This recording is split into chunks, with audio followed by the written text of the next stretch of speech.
Good morning. Beis, volume 3. We're on page 1229. Discussing the overall development of a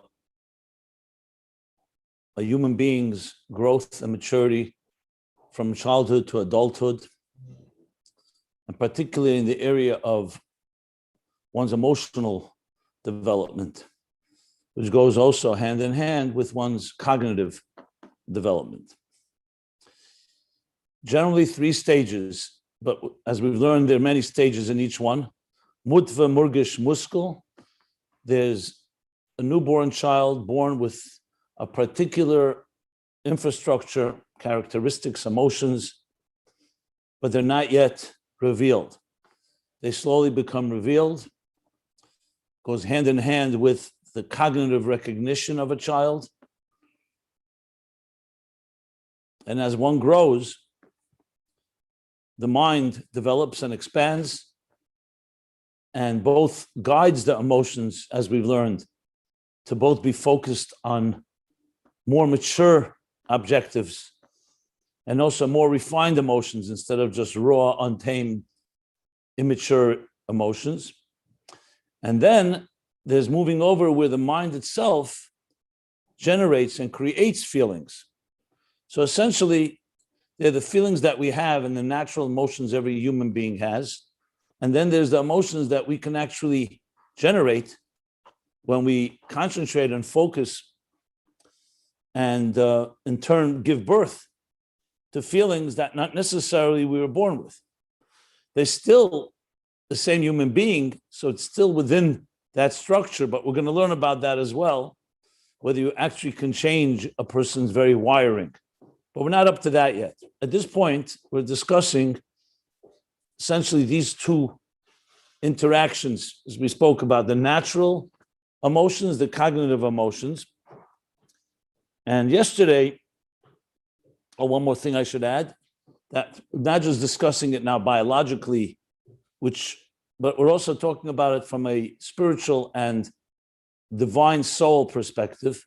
In other words, also the avodah, the work of a person, beginning with the behavioral, which is just a very natural, whatever we do from a behavioral point of view. Then there can be feelings invested in that. And those feelings itself, there's levels of growth.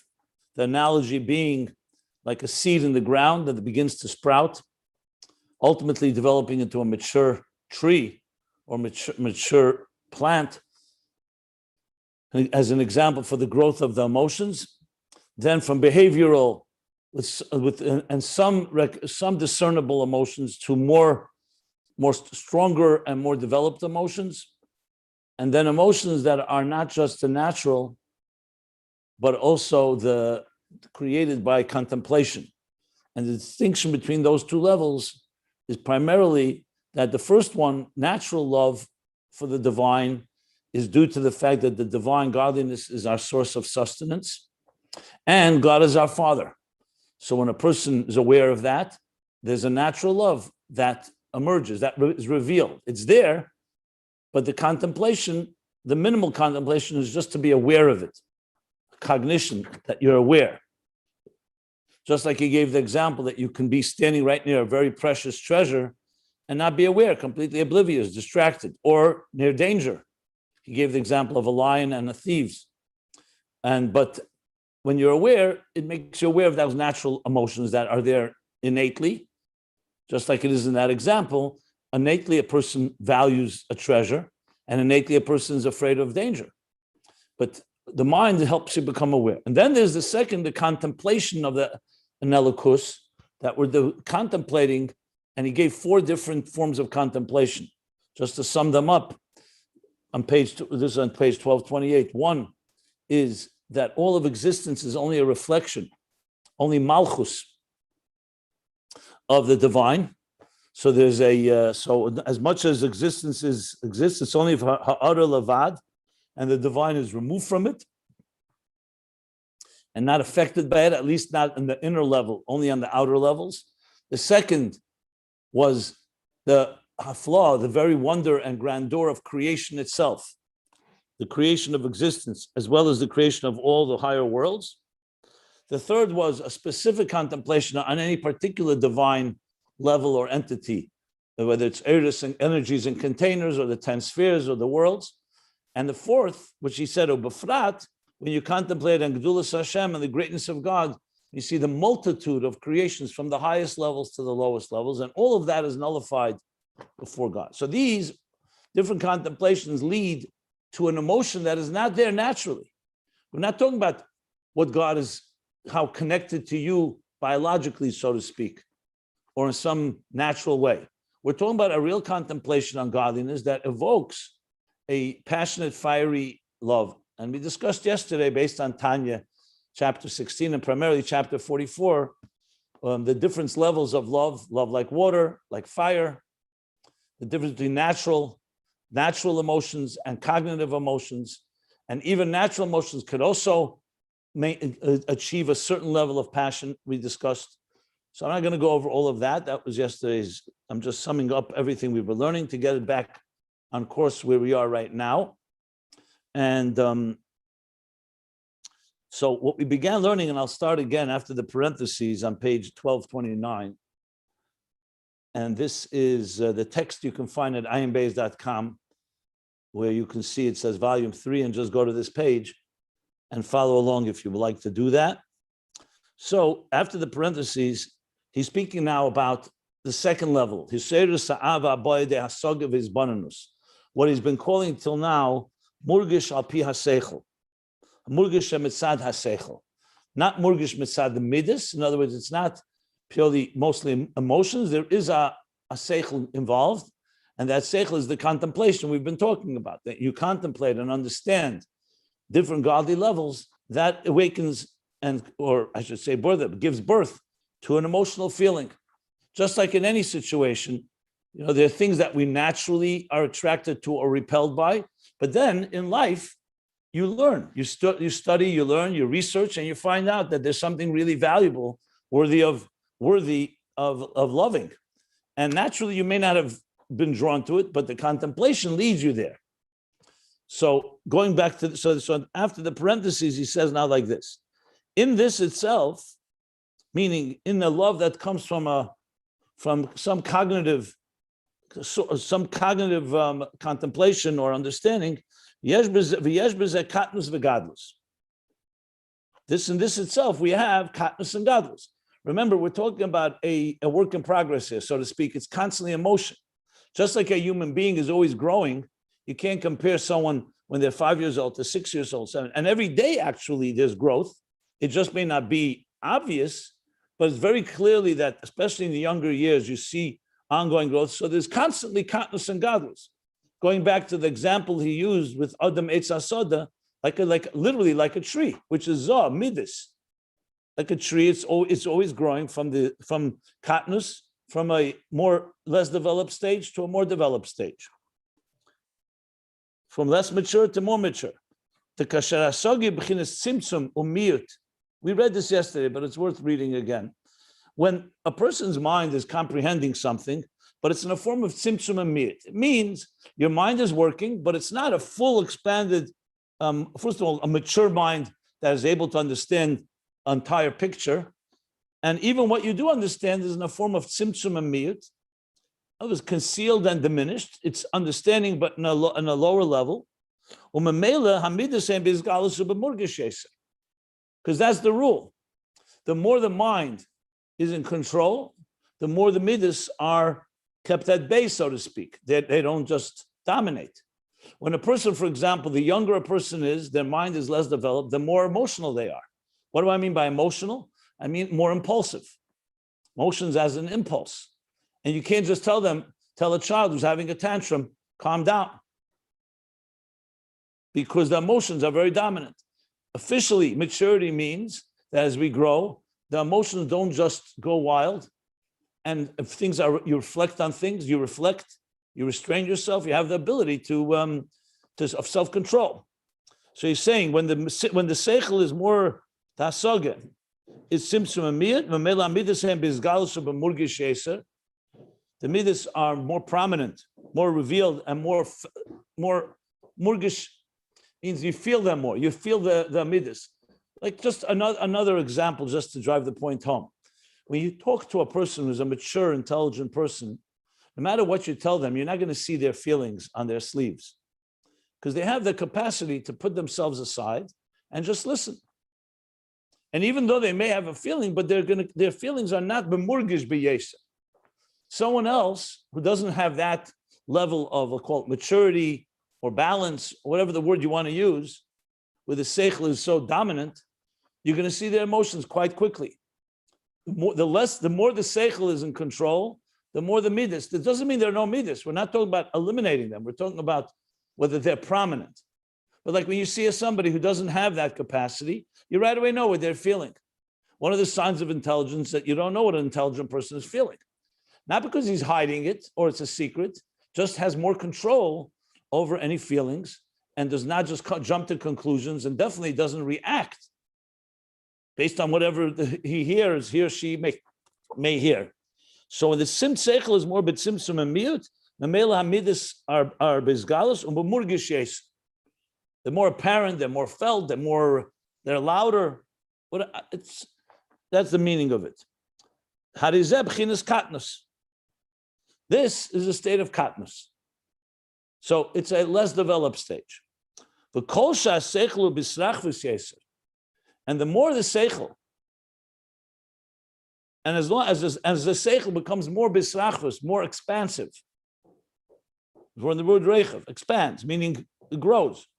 V'asoga gedela, the tevi yeser, and his understanding of something is greater and better or more refined.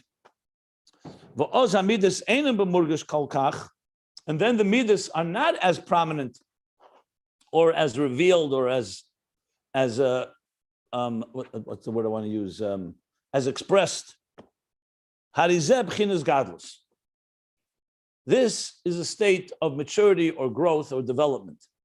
And of course, he's not spelling out many stages, but you get here the contrast. So that's the formula. The less the mind is developed, the more the midas are prominent. As the mind expands, the midas are more tamed, if you wish, or more controlled and seasoned. And that is a state of, that's the difference in Katnus and Gadlus. Okay.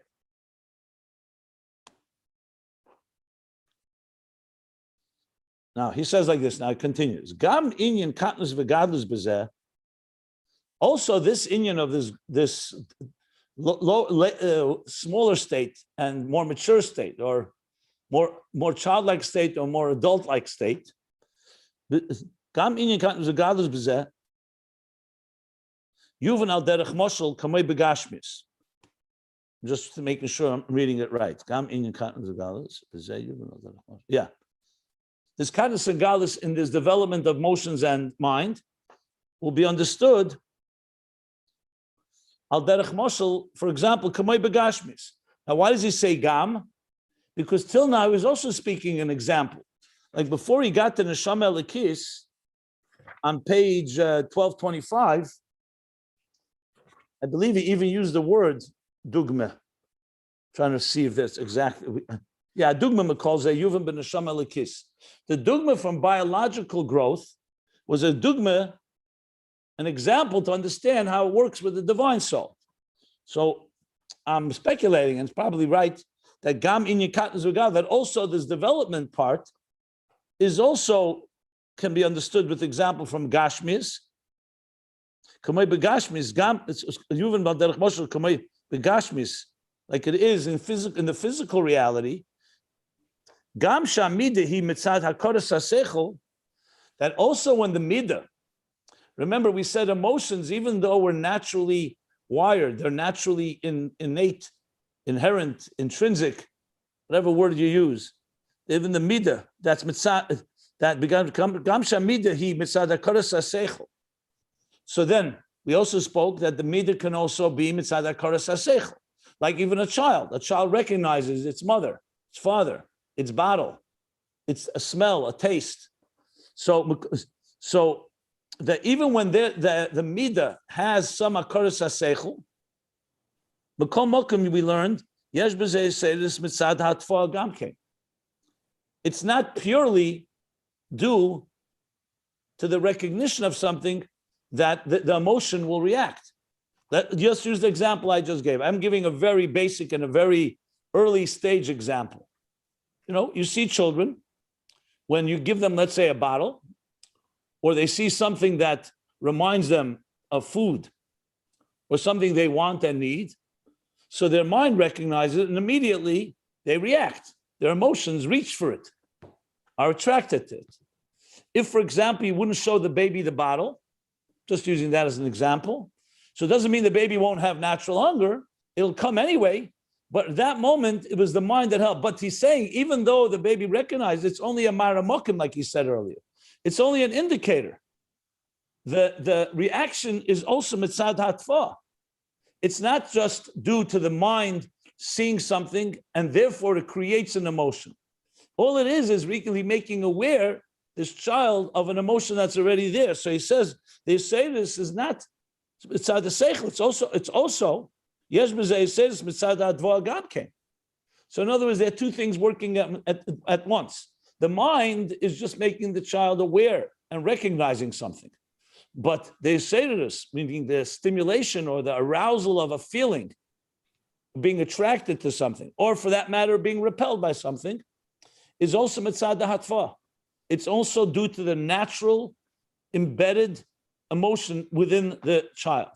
He doesn't say the word child here, but I'm just using that as an example because I want to use an example from early stage where there is some recognition. Now, the truth is even later as well. Even when a child is a little older and their mind sees something and recognizes something, the hatfa is still there. We have actually learned that the Murgash, if you remember, even the revealed feelings is revealing that which is already there. He said that explicitly on page 1223. He said these words. He said, Murgash ain't kan midas biz galashem begins gili davar ma ba'atzmet nigel. I'm sorry, be'etzem amidas ain't kol chodesh be'etzem teiram hain about fos amidas. Nothing changes. It's just like when we say a child in pregnancy has characteristics. You just don't see them. So when they're revealed, it's just revealing that which is already there. So this is what he said so far. So even when there's a hakaras haseichel, when there's no hakaras haseichel, when there's no cognitive recognition at all, then for sure it's coming from purely natural wiring, the natural midas, emotions. But even when there is, he says, Gam shamidi mitzad hakaras haseichel, b'kol mokum yesh b'zeh seidus mitzad hatfa gamke. Rak shemitzad. So what's the difference? So how would you distinguish the difference? What's happening due to the natural emotion, and how is the mind playing its role? So he says, if it was only the hatfa, just in other words, the naturally rooted emotions in this person, he would not have been stimulated because he's not aware. But rather through the help of the mind basically is like opening the child's eyes to this and this thing, so the natural emotion reacts, like similar to what we said before when it comes to danger. So there's a certain fear of dangerous situations. But if your mind is not active, you can also be completely distracted and not notice it. So the emotional reaction is coming because of your natural emotions. But the seichel's role is to be the catalyst. It's like when we say about igniting someone's neshama. When you speak to someone and you inspire them to something, to do a good thing, to do a mitzvah. So we're not saying we create the neshama. The neshama of the person is there. Ner Hashem nishmasadim. It's a flame. Like the example the Rabbi gives about himself when he was once asked, what's your role? He says, I give you the match to ignite it. So in other words, the flame is there, but it could be concealed. It could be like a pilot flame that's not expressing itself. And what does the other person do? The inspiration is like it lights the flame. It ignites it. But if the person didn't have a neshama on their own, what would be the situation? It would remain, you wouldn't be able to ignite anything because you're not creating something. It's not like a parent giving birth to a child. The person has already a soul. What you're doing is igniting something that's already existent. That's the point that he's making here. So the seichel, without the seichel, lo yoyim eseder, ki me'al yidei siyua ha-seichel. But the seichel here is really a what's the word I want to use? An accessory that helps the midah become aware, become engaged. Okay.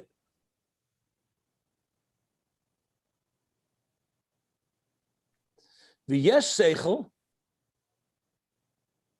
Oh yes, no, I don't know seichel. Yes seichel. No, sorry, it's not seichel. Shekol. V'yesh. Here's another scenario now. That was one case. V'yesh shekol ha'yiseris. There's a scenario with the entire stimulation hirak mitzad ha'seichel. Here, it's a combination. The seichel is like the match that ignites the emotion, or makes the emotion aware to wake up. Till there, the emotion was more dormant or unaware. But then there's a situation where the Holy Chassidus, irak mitzad ha'seichel, is only coming through seichel. Like we spoke about, I mean, this shouldn't be new to you because I discussed it yesterday in the previous classes. So it's only mitzad ha'seichel. U'kamoi bezokin. When you talk about an elderly person, and here he doesn't just mean elderly, he probably means also a sage, a scholarly person. Zaken zesher kana chacham.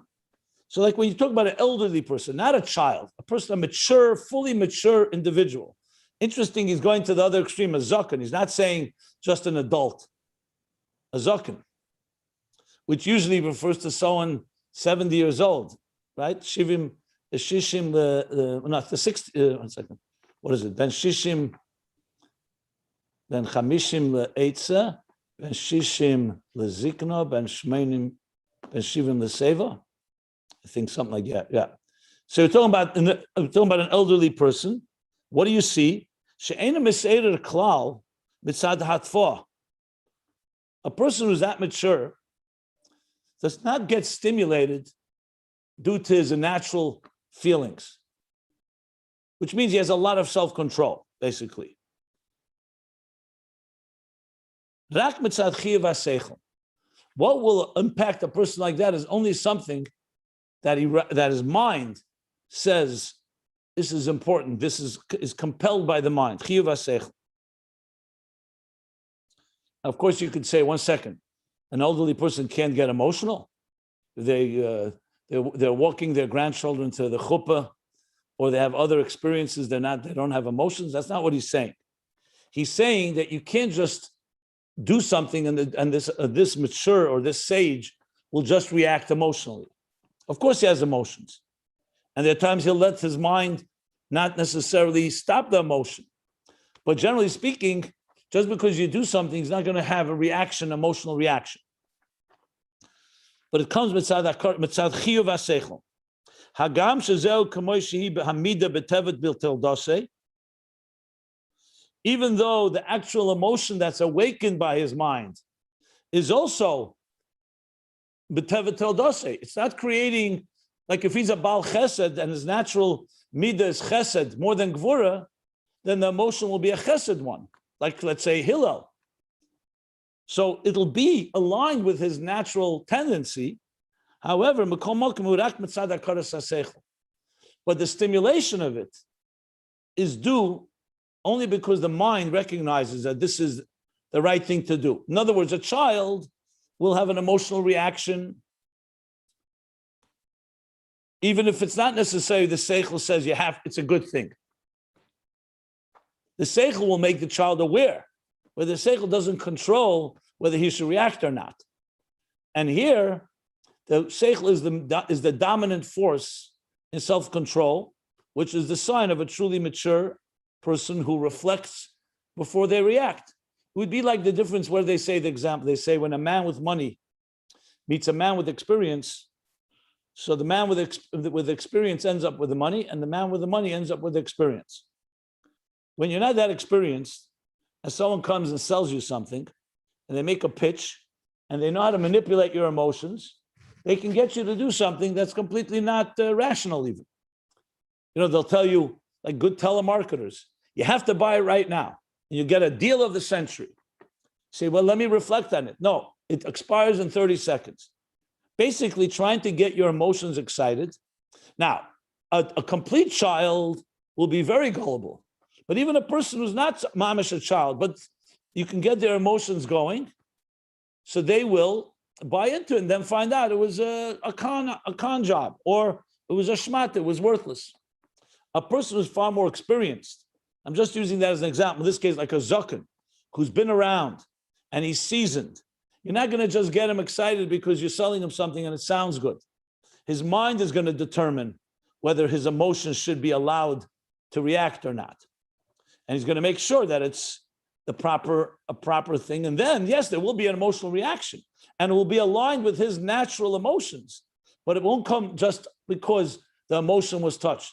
With a younger person, you just need awareness, and it could be just awareness. So that ignites, gets the emotion going.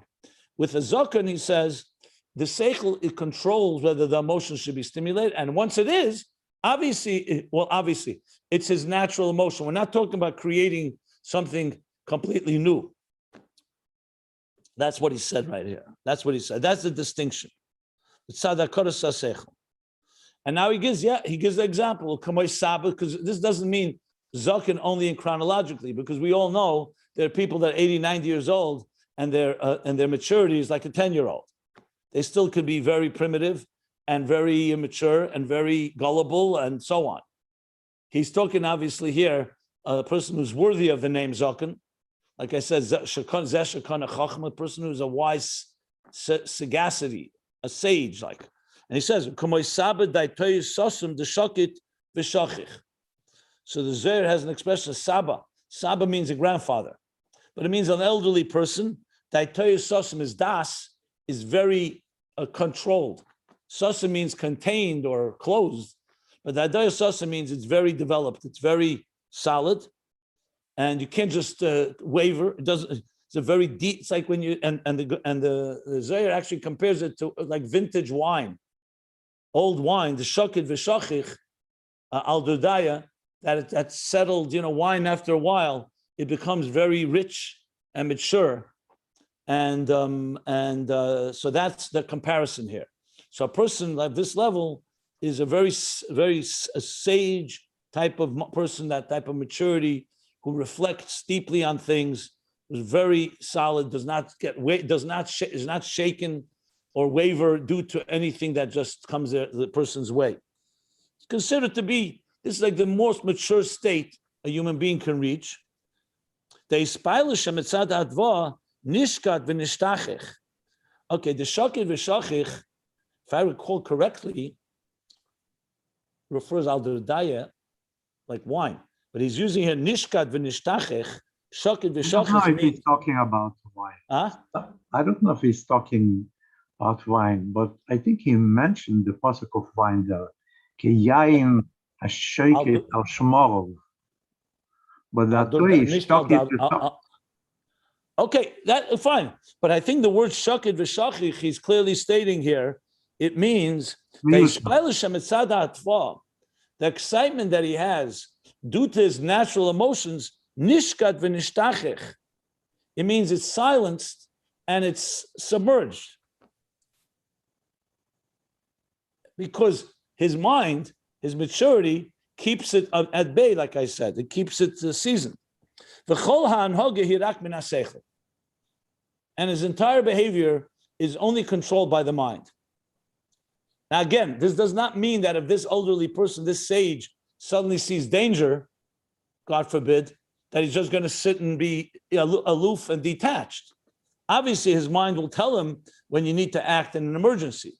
So we're not talking about that he's cut off his emotions, but this person is totally control of his emotional reactions. So he says he's touching off. He won't cut it off. He will act differently. That's what I'm saying. So nishkat v'nishtachich, it's like quiet. He quiets it. Whereas in a younger person who's much more emotional and much more animate, emotions are more in control, it's not quieted. Here it's quiet. It doesn't let that dominate. Okay. Says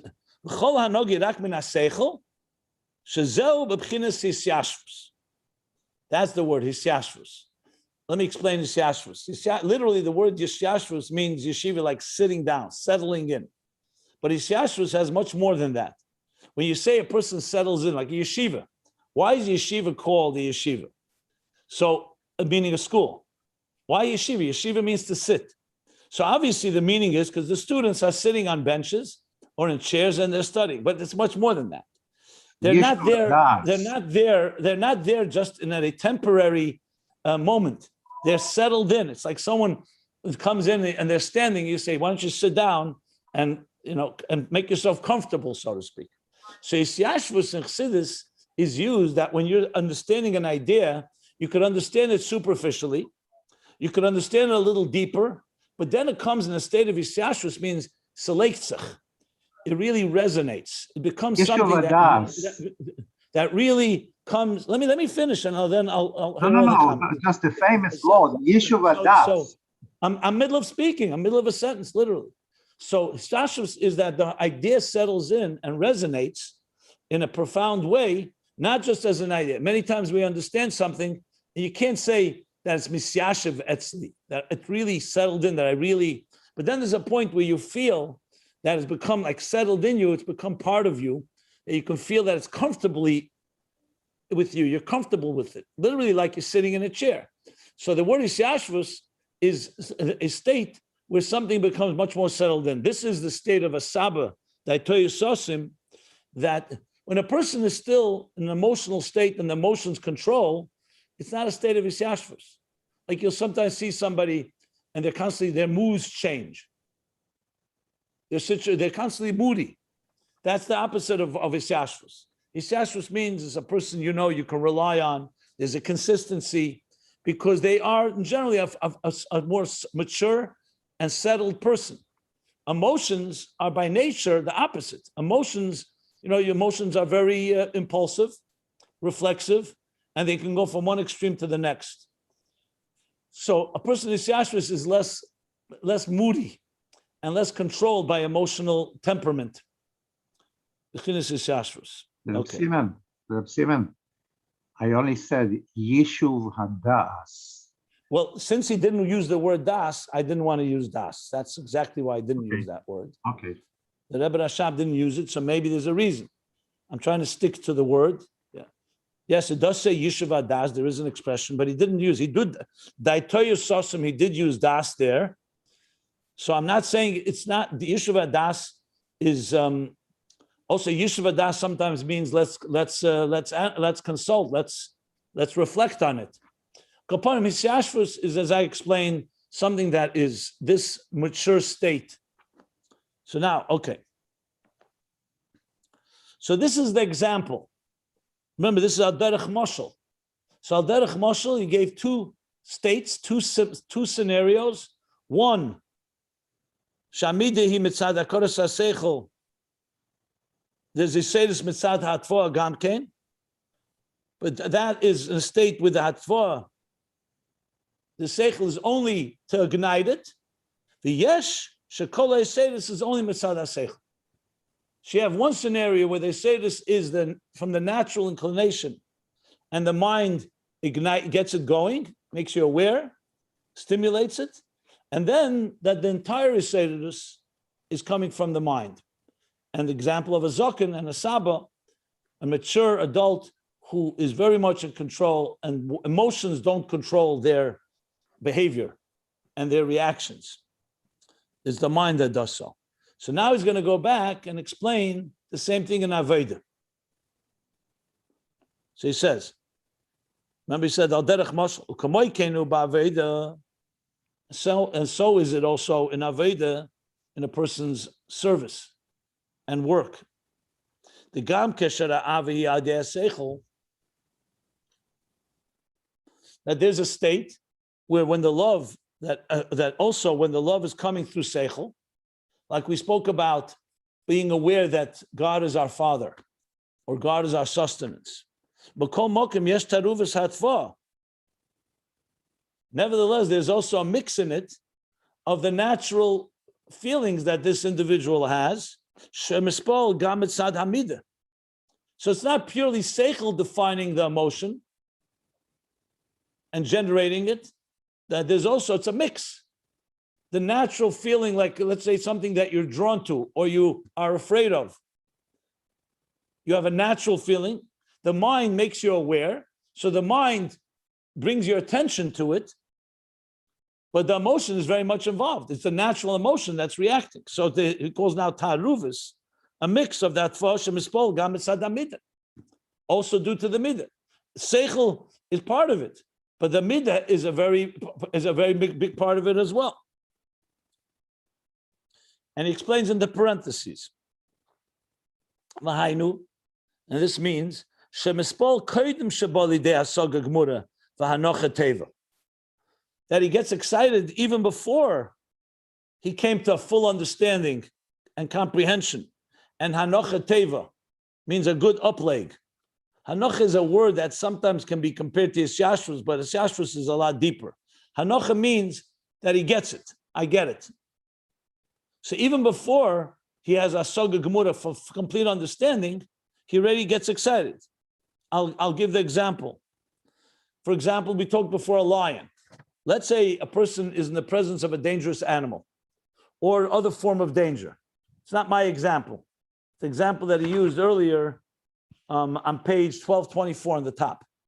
So let's say a person is in the presence, but they're not aware. They don't need a full comprehension. All you need to tell them, hey, you know what? There's a dangerous animal right near you or right behind you. As soon as they hear that, they're going to have a very emotional panic and they're going to get out of there.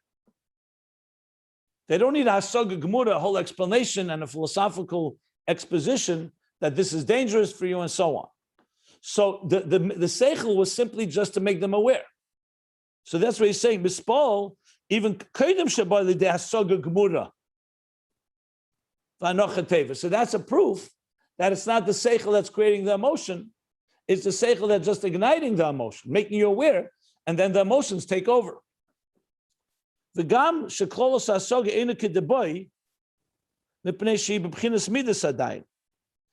And another example in this context is also when the general comprehension is not kedeboy, means it's not complete. It's not a full comprehension.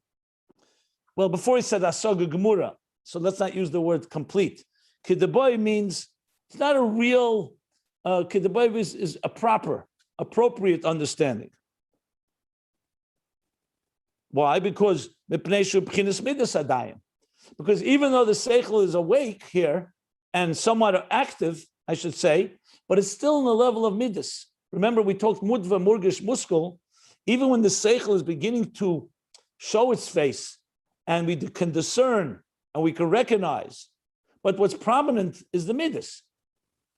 So that's what he's saying. So therefore, what really is, it's not just the hatfa is what makes the person excited. The seichel is part of it because it was the catalyst to make you aware. So the parentheses explains more this state where the midas are mostly, it doesn't say mostly, he says it's also mitzad hatfa. Now comes the other case scenario. What about the case when it's all mitzad seichel? So now he's saying, like he talked about the adult, the zokin, the saba, the elderly sage, that when he gets excited and awakened and stimulated, only due to recognition of seichel.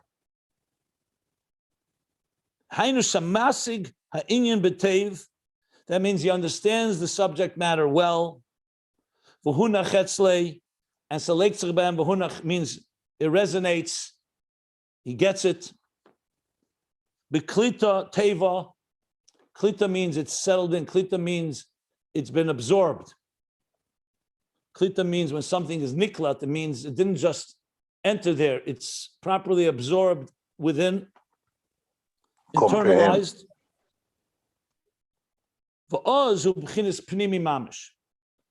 And then it's a pnimius mamish, the seichel. Before, like I said, the seichel was even on a very superficial level. It just lets you know about something. So your emotions now are aware and they become active. Here we're talking about the seichel is the dominant force and is really understanding and emotions are not yet coming into play until the seichel gives the okay, so to speak, and the seichel understands it well. Like he just used all these expressions. He understands it well. He gets it, and it's very much absorbed. Internalized, completely internalized. Whereas the first state is Katnus, a smaller, less developed state of emotional development. This is now a state of Gadlus.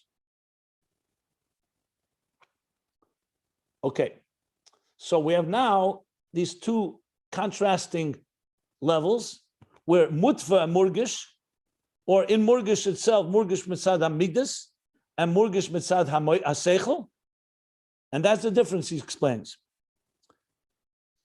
Now, in context of what we discussed yesterday from Tanya, what does this help? How does this help us? What I would say is the following. There he spoke about that there's something where in Perik Tazai, there's where you just do something behaviorally. Okay, that's complete tava, mutva. You have a mind and your emotions appreciate it, and therefore you say that this is fitting,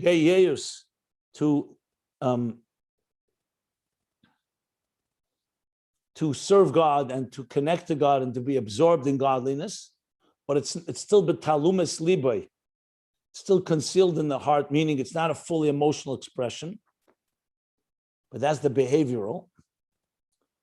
And then becomes bizgalus libay, that you fully feel the emotion, and that comes, he says, through tchila v'rechimus sichlim, where a person his mind is active, and that's bria. I'm just thinking it through a moment.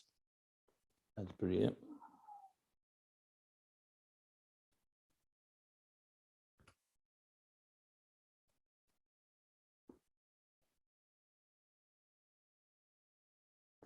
Yeah.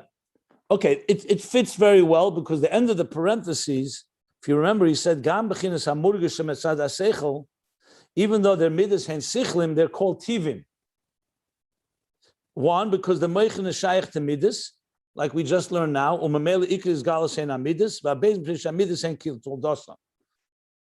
so remember that end of the parentheses where I said, what does it mean exactly? Based on what we're learning now, it sounds very much, it's like this first level. There's seichel is involved. However, midas it's primarily around the emotions, and the seichel is only guiding the emotion. The only problem with that is that in the previous page, Murgash mitzad haseichel sounded like these bonanus, not in ki'ata avinu and kihu chayecha, but more in contemplating about godliness. That's what's still unclear to me. So I think based on the Rebbe's footnote, maybe you can say that in the ata avinu chayecha, there's also two levels. There's where you have tivim, and then you have Murgash mitzad haseichel. In other words, when you love your father, or you love your sustenance, life source of sustenance, there's also levels. You can just be made aware that your father just entered the room. Just like I said in the negative, you weren't aware your father is there. Now he's there, so you have a surge of a feeling of love toward him. Same thing, you're not aware if something is sustaining you. You suddenly become aware, chayecha, it's your life, it's your sustenance. So you emotionally react. You don't need to have a deep contemplation. Even a very basic awareness makes you aware and gets your emotions going, like level one here. But then, based on the Rebbe's footnote, and that's why I wanted to read it, you can say, what happens if you start thinking about your father? Or thinking, let's talk about the father, and you realize your father is not just your father. He's a great man. He's a great sage. He's a great whatever he may be. So you also appreciate his aflaw, his wonders, grandeur, so that can create a much stronger emotion. But here the focus is not so much on the emotion, the focus is how much the mind is in control. So I think it's important to distinguish.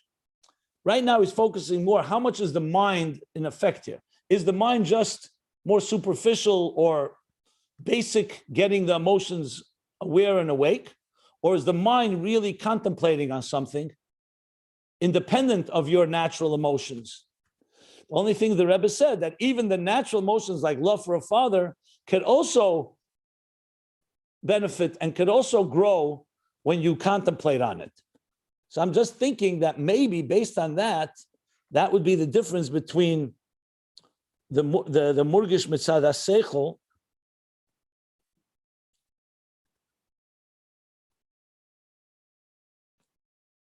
and the level of Murgash that comes not mitzad ha-seichel, the Murgash mitzad ha-midas, maybe. But regardless, one thing is clear, that we have two states here. One is where you are primarily driven more emotions.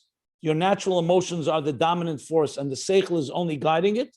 And then there's the seichel on its own, concentrating on something and developing a whole appreciation, be'efem pnimi, and that awakens a love for the thing that you're contemplating on. Didn't mention the love here because he's relying that we know already because he said it earlier. Okay, let me stop here and get questions because now he's going to talk about in the seichel itself a deeper level as well. So we talked the contrast of these two levels. It seems to be it's Murgash mitzad ha-midas, Murgash mitzad ha-seichel. The Murgash mitzad ha-midas is more than the teva. Murgash mitzad ha-seichel is more mitzad ha-seichel, or maybe not. I'm not sure about that. But let's stop here. Let me get any questions or anything you'd like me to clarify. Rabbi, I have a comment to make, and I'm not sure if I'm on the right track with this ideology or not, but there's two comments. Number one is, when it comes to the concept of teshuvah, wouldn't this be the actual application of that also? Because when the person does teshuvah, originally, you're coming from this emotion, something that's within you, but then when you contemplate with your intellect, then it actually makes you to arouse that love that you were talking about even more, and that's actually explaining the whole process of teshuvah and why about teshuva, let's say, is able to reach much higher levels, because he's really thinking about it, contemplating about it, and if we're reaching a higher level. So that's number one. Number two was the explanation of when the Shema, when we say v'lo taturu acharei levavchem ve'enechem, why levavchem comes before enechem is because the emotions that are innate within a person that you're talking about. Because when you see something, then you start to intellectualize it, and then so that becomes your seichel more involved than your emotion. So Hashem is here. It's basically fits the same agenda that no, your emotions are something that you're born with and you're there. So that therefore you have to overcome them. Taturu levavchem and then enech. I mean, the truth is, I'm not sure. I'm trying to understand what it says here. I don't know if those applications fit here or not. I didn't think it through. I would need more time to think about that. I don't know if it helps understand this. I mean, tshuva can be for many reasons. Tshuva can come from seichel, it can come from midas, it can come from all kinds of. So since all that is not mentioned here, to me, it's more confusing at this point. So if it helps you understand this, great. I don't see the connection that strongly, and I would need more thought on it. And my mind right now is trying to. That's my reaction right now. So I don't have much to say about it. Okay. Thank you.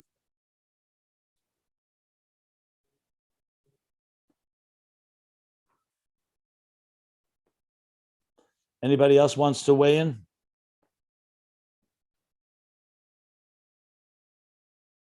Okay.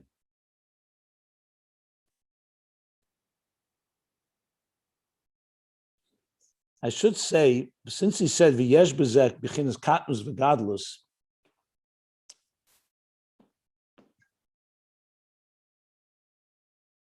so first I was thinking that it's the difference between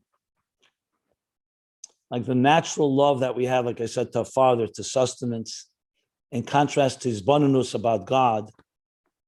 But now I'm thinking that maybe in his bonus of godliness itself, there could also be Katnus and Gadlus. But the issue is that it's not enough. He didn't give us enough information.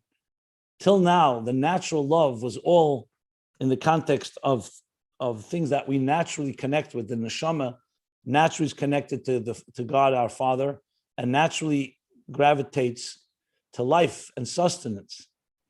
So that's why I would hold up before I really sum up all the different levels we've been learning. So let me continue. And hopefully we'll get more clarity as we go. But I think what we understand, as I said right now, is the two types of seichel, how seichel is activating or stimulating the emotion.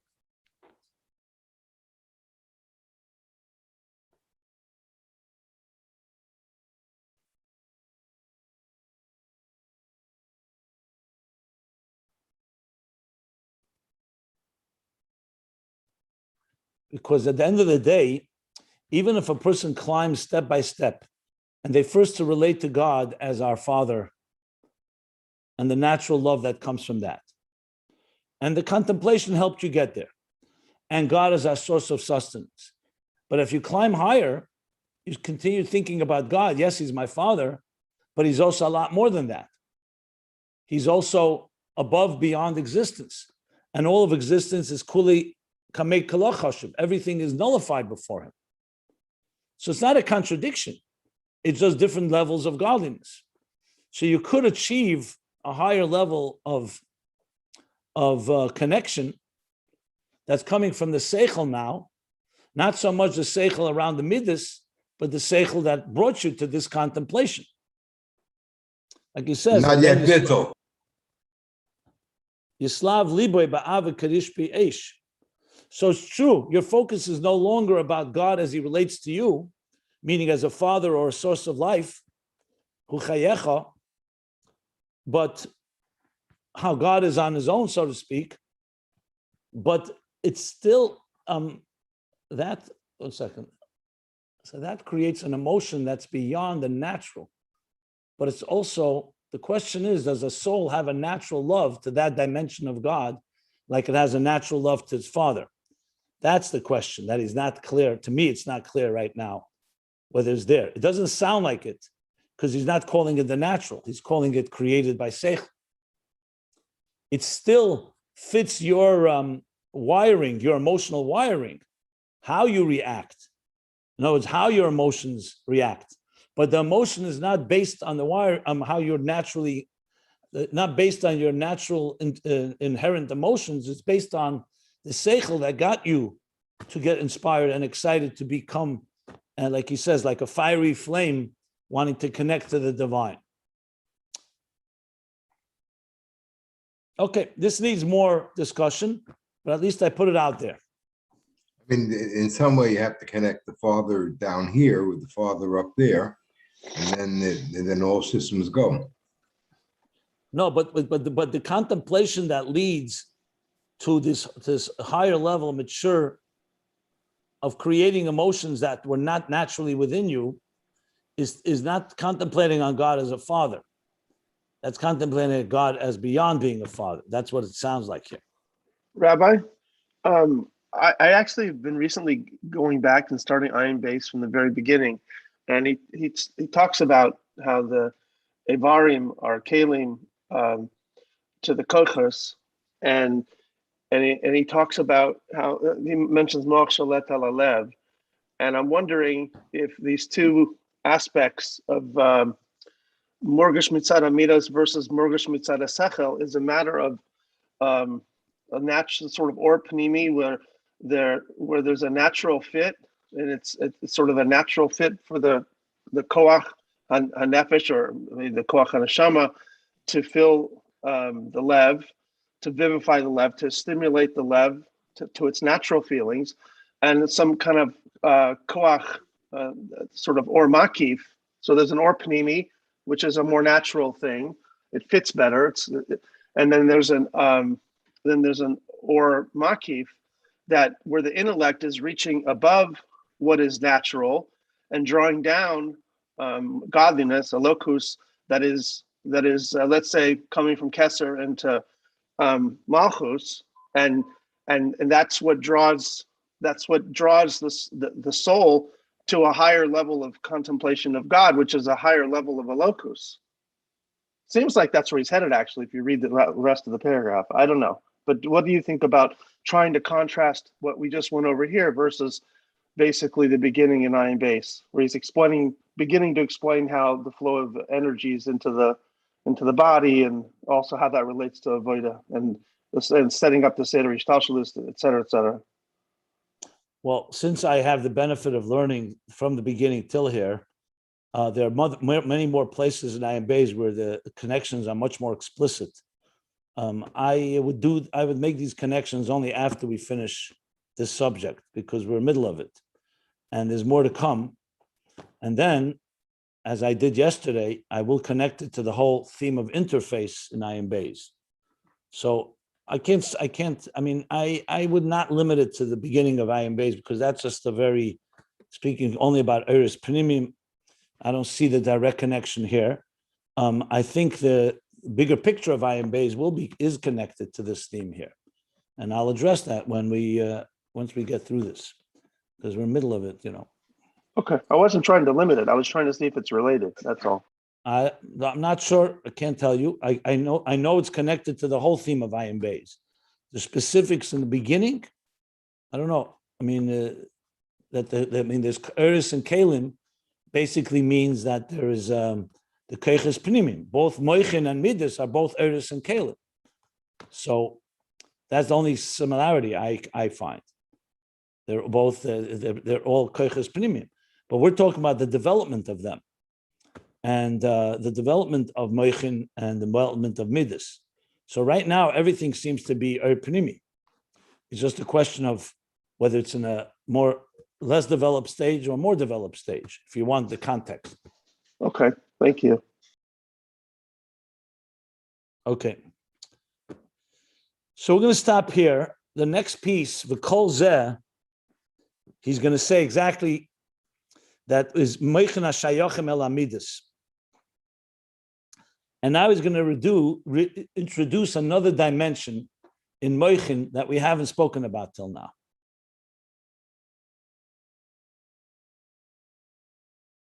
So clearly, Moichin Mitzad Amidus is these two levels that he spoke about, a Katnus level and a Gadlus level.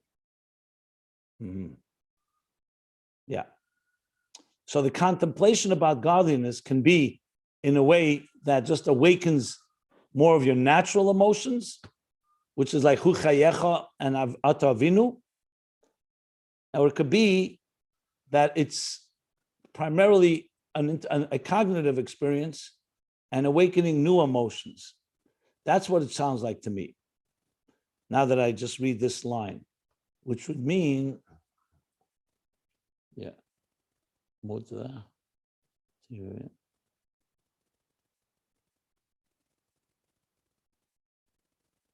So then there's mutfa, would be that's when it's meichim machshavte perik tazayin. Murgash is when it's revealed in your heart through tchilav rechimas sichlim.